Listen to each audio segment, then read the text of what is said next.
Mga idol, totoo nga ba na ang San Juanico Bridge ay gawa sa semento na may halong dugo ng mga bata? At marami daw pong mga nagpapakita ditong mga multo. Nakakatakot naman Kuya Jibe. Tara po at alamin po natin. Babalala mga idol, kung kayo po ay likas na matatakutin at kung ayaw nyo pong nakakarinig na ganitong klaseng kwento, skip nyo na lang po ang videong ito, okay? Ang San Juanico Bridge ay sinimulang gawin noong taong 1969 at nung makalipas ang 4 na taon noong taong 1973, dito na po ipinakilala ang pinakamahabang tulay na nagdudugtong sa Samar at sa Leyte at tinawag nila itong San Juanico Bridge. Alam nyo ba mga idol, noong ipinakilala ang San Juanico Bridge, dito na po nagsulputan ang mga nakakakilabot na kwento at urban legends na patungkol sa tulay na itinayo sa Visayas. Ano po kaya yung Kuya Jibe?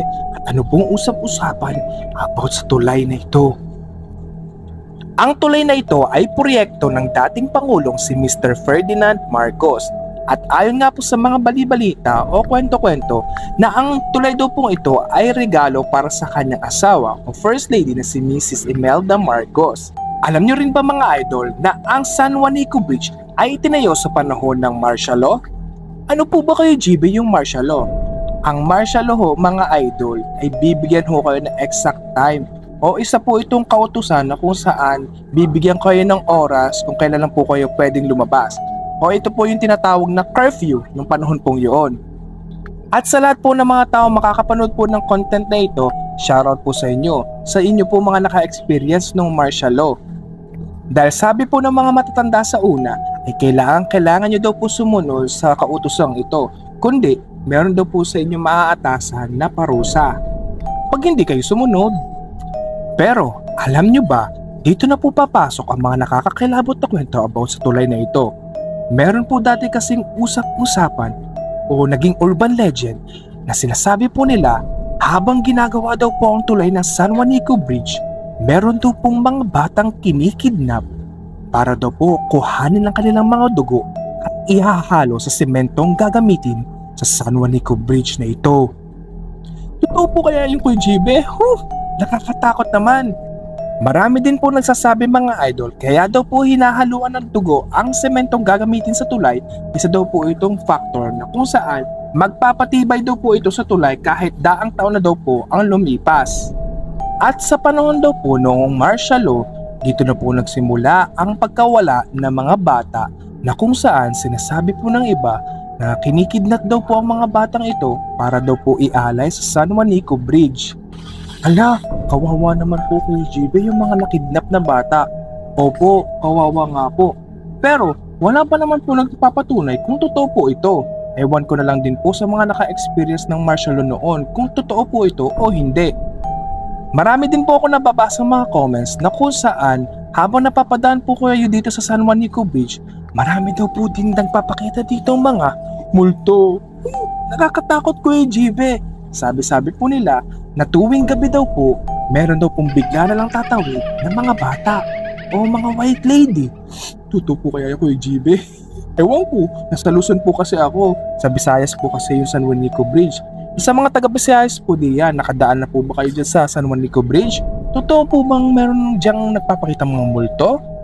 Kayo lang po talaga makakasagot sa mga naka-experience o dumaan dyan sa San Juanico Bridge.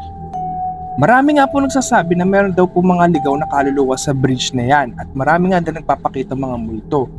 Pero para sa akin mga idol, siguro hindi naman totoo yung lalagyan nila ng dugo, yung semento para gamitin doon sa bridge. Ewan ko lang din kasi parang imposible sa laki po ng tulay, sa haba po ng tulay na yon.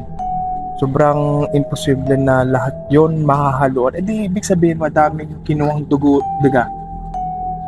Hindi ako convinced mga idol, hindi ako naniniwala.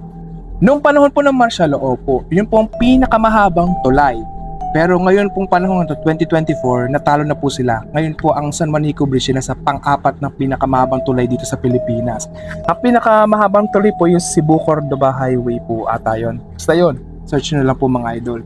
Pero Kung kayo po ang tatanungin ko mga idol, naniniwala po ba kayo na totoo pong nangyari na meron pong mga kinidnap na bata at kinuha po ang kanilang mga dugo para lang po ihalo sa semento ng San Juanico Bridge?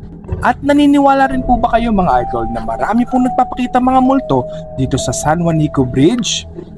At isa na rin po ba kayo sa naka-experience dumaan dito sa San Juanico Bridge? Kung kayo po ay taga-Visayas mga idol, totoo po ba ang urban legend na ito? Comment nyo nga po sa comment section at ishare nyo na po ang video ito sa mga friends nyo para malaman din po natin ang mga nakakakilabot na kwento about sa San Juanico Bridge sa Samar at sa Leyte. Cute!